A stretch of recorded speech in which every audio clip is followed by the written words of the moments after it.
नमस्कार, आप देख रहे हैं नेक्स्ट 9 न्यूज़ पॉलिटिकल बाइट। मैं हूं आपके साथ आकाश त्रिवेदी। उत्तराखंड के हल्द्वानी में हुई खबरों को लेकर लगातार सीएम धामी फंसते नजर आ रहे हैं। बता दें कि जिस तरह से मदरसों को, मुस्लिम खानों को खाली कराने के लिए यहां पर पहुंची थी प्रशासन, उस पर कहीं बड़ी चूक हो गई।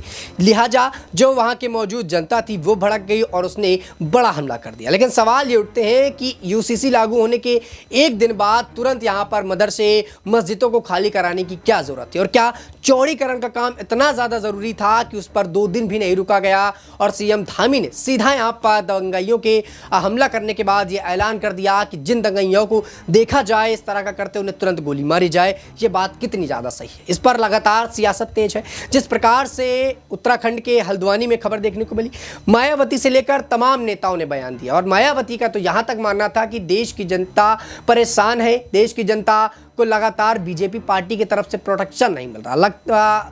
लगता यह है कि बीजेपी पार्टी अपना काम सही से नहीं कर रही। तुझको बता दें कि मायावती का साफ तौर पर कहना हुआ कि जो हल्द्वानी में हुआ ऐसा यूपी में आए दिन देखने को मिलता है। बीजेपी आखिर कर क्या रही है? बीजेपी पार्टी को सब चीज़ों को संज्ञान में लेना चाहिए, शांति अमन देश में बना रहना चाहिए। लेकिन शांति अमन के लिए प्रशासन करता क्या है?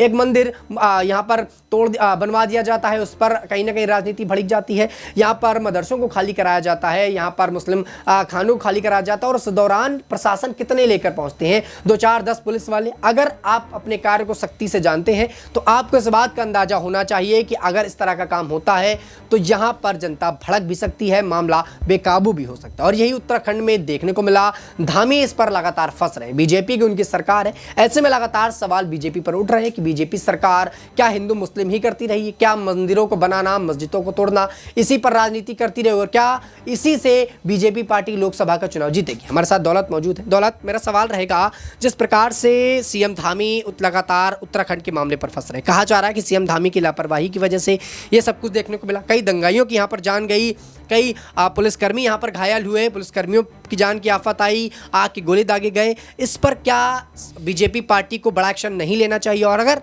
मंदिर यहाँ पर मदरसों को खाली कराना था, मस्जिदों को खाली कराना था, तो क्या बीजेपी को या प्रशासन को अपनी कार्रवाई को सख्ती से बरतते हुए ज़्यादा नहीं ले जाना चाहिए सुरक्षा बल? देखिए, रिपोर्ट्स की माने तो यहाँ पर कहा जा रहा है कि कई सारे इनपुट्स थे कि ऐसी चीज़ें होने वाली हैं। कई सारे यहाँ पर सुराग मिल रहे थे कि अगर आप यहाँ पुलिस फोर्स भेजेंगे, अगर मदरसे को गिराने वाली बात है, देखिए वहाँ पर भी ये कहा जा रहा है कि वो पूरी तरीके से लीगल था। यहाँ पर सरकार के पास सारे प्रूफ थे, हाई कोर्ट से ऑर्डर आ चुका था, तो वहाँ उस चीज़ को गिराने के लिए जो यहाँ पर प्रशासन गया था वो भी कहीं ना कहीं एक सही कार्रवाई थी। लेकिन जब उस कार्रवाई से पहले अगर आपको इनपुट्स मिले हैं, यहाँ पर एजेंसियाँ अगर बता रही हैं, तो कहीं ना कहीं पुलिस को उस पर ध्यान देना चाहिए था, पूरी सरकार को उसके ऊपर ध्यान देना चाहिए था। और अगर ऐसे में ये हादसा हो भी जाता है, इस तरीके के चीज़ें हम देखते हैं कि पत्थरबाजी एक समुदाय की तरफ से होती है, क्योंकि वो समुदाय कहीं ना कहीं अपनी जो धार्मिक भावनाएं आहत हुई हैं। वैसे देखा जाए तो यहाँ पर पूरी तरीके से एक एजेंडा यहाँ पर चला गया कि धार्मिक भावनाएं आहत हुई हैं। यहाँ पर जब हाईकोर्ट आदेश दे चुका है तो किस तरीके से यहाँ पर जो है चीज़ें हो सकती हैं, लेकिन फिर भी यहाँ पर पूरी मुस्तैदी के साथ यहाँ पर उनको जाना चाहिए था, पूरी मुस्तैदी के साथ यहाँ पर चीज़ें करनी चाहिए थी। क्योंकि हम कई बार देखते हैं कि जब भी बात मंदिर मस्जिद की आती है, अपने धार्मिक स्थलों की आती है, तो बिल्कुल सभी व्यक्ति यहाँ पर उसी तरीके से रिएक्ट नहीं करते जैसे करना चाहिए था। यहाँ पर ऐसा कोई समर्थन नहीं मिलता कि अगर वो चीज़ें टूट भी जाएंगी या फिर उनके ऊपर सरकार कोई कार्रवाई करेगी तो जो है वो शांति बनी रहेगी। देखिए, शांति वहाँ नहीं बनी रहती, लेकिन फिर भी प्रशासन को कहीं ना कहीं यहाँ पर पूरे एहतराम बरतने चाहिए थी। बड़ा सवाल यहाँ खड़ा होता है कि अगर इनपुट्स मिले थे आपको तो आपने उसके ऊपर कार्रवाई क्यों नहीं की, और अब यहाँ पर आप बुलडोजर वाली कार्रवाई करेंगे। यही सवाल यूपी सरकार पर उठता है कि आपने इनपुट्स को ध्यान रखते हुए पहले कार्रवाई क्यों नहीं करते, उसके बाद क्यों लोगों के मकान यहाँ पर ढाए जाते हैं। अगर वहाँ पर मकान ढाए जाएंगे तो फिर भी यहाँ पर जो है सांप्रदायिक एंगल निकलेगा कि एक समुदाय को परेशान किया जा रहा है, वो समुदाय खतरे में है, उनके ऊपर आक्रमण किया जा रहा है, तो लगातार स्थिति उसके बाद भी खराब होगी। और ऐसे में सबसे पहले सरकार को वहाँ पहुँचने से पहले इन सब चीज़ों का ध्यान यहाँ पर रखना चाहिए ताकि लोगों की भावना यहाँ पर ना भड़के और उस तरीके के जो इंसिडेंट हुए वो ना हो। वाकई में देखिए, बीजेपी पार्टी लगातार बुलडोजर के नाम पर तमाम अतिक्रमण को हटाना चाहती है, लेकिन ऐसे में कई निर्दोषों के घर टूट जाते हैं, कई ऐसी जगहें टूट जाती हैं जिस पर सियासत भड़क जाती है। और इसका एक झलक यहाँ पर हमें उत्तराखंड के हल्द्वानी में देखने को मिला। लिहाजा जिस प्रकार से चौड़ीकरण के काम को लेकर यहाँ पर तोड़ा जा रहा था मस्जिद को, उसको लेकर काफ़ी ज़्यादा हंगामा हो गया और इस बात पर बीजेपी पार्टी लगातार फंस रही है।